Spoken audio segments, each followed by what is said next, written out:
Phoenix பரவலையர்களுக்கு அன்பான வணக்கம். நான் பிரேமா கார்த்திகேயன்.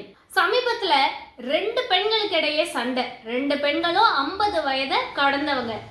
இவங்க 2 பேருக்குள்ள என்ன சண்டைனா, ஒருத்தவங்க நல்ல ஆன்மீகம் எல்லாம் பேசுறவங்க தான்.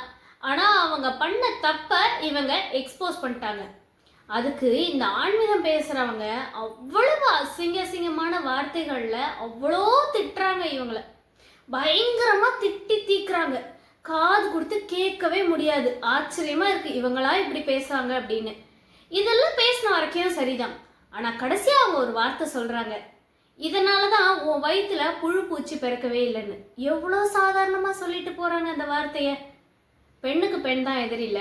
அந்த ஒரு வார்த்தையின் தாக்கம் தான் இந்த வீடியோ உருவாகிறதுக்கான காரணமே. பொதுவாக இந்த குழந்தை இல்லாதவங்களுக்கெல்லாம் என்ன மாதிரியான ஒரு கேரக்டர் இருக்கும் தெரியுமா?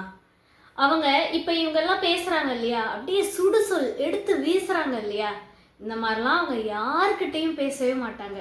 யாரையுமே சின்னதாக வார்த்தையிலையோ ஒரு கேள்வியிலையோ தெரியாமல் கூட அடுத்தவங்களை காயப்படுத்திடக்கூடாது அப்படின்னு அவங்க ரொம்ப கான்ஷியஸாக இருப்பாங்க. ஏன்னா அவங்க ரொம்ப காயப்பட்டு ஒரு எம்பத்தியோடைய தான் இருப்பாங்க. நம்ம அனுபவிச்ச காயம் வேற யாருக்கும் கொடுக்கக்கூடாது அப்படின்னு ரொம்ப பணிவாக பேசுவாங்க. எல்லார்கிட்டையும் அன்பாக நடந்துப்பாங்க. ஏன்னா நம்மலாம் நம்ம குழந்தை தான் பெருசு, அடுத்தவங்க குழந்தைன்னா ஐயோ அதை விட நம்மளது தானே பொக்கிஷன் நினைப்போம். ஆனால் அவங்க அப்படி கிடையாது. இந்த உலகத்தில் இருக்கிற எல்லாருமே அவங்களுக்கு குழந்தைங்க மாதிரி தான். அதனால் எல்லார்கிட்டையும் கனிவோடையும் அன்போடையும் தான் பேசுவாங்க. யாருக்கும் தீங்கு இழைக்கணும்னு நினைக்கவே மாட்டாங்க. பெருசாக சொத்து சேர்க்கணும், பணம் சம்பாதிக்கணும், அது எப்படி பணம் சேர்த்தாலும் பரவாயில்லப்பா, யாரையாவது அடித்து எதையாவது சேல் பண்ணி எப்படியாவது பணம் சேர்க்கணும் அப்படின்னு எல்லாம் அவங்க நினைக்கவே மாட்டாங்க.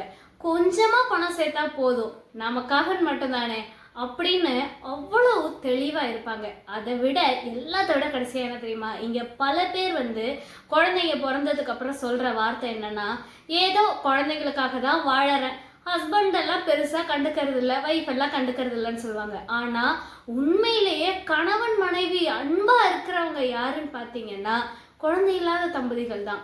உனக்கு நான் குழந்தை, எனக்கு நீ குழந்தைன்னு 2 பேரும் எத்தனை வயசானாலும் அந்த அன்போடையும் அந்யோன்யத்தோடையும் இருக்கிறவங்க தான் குழந்தை இல்லாதவங்க. கடைசியா ஒரே ஒரு விஷயம் சொல்றேன், ஒருத்தவங்க கிட்ட ஒரு விஷயம் இல்லை அப்படின்றதுக்காக அவங்கள குத்தி காட்டியோ குறை சொல்லியோ யாரையும் திட்டிடாதீங்க. ஏன்னா நமக்கே லைஃப் எப்பவும் போல இதே மாதிரி இருக்குன்னு சொல்லிட முடியாது.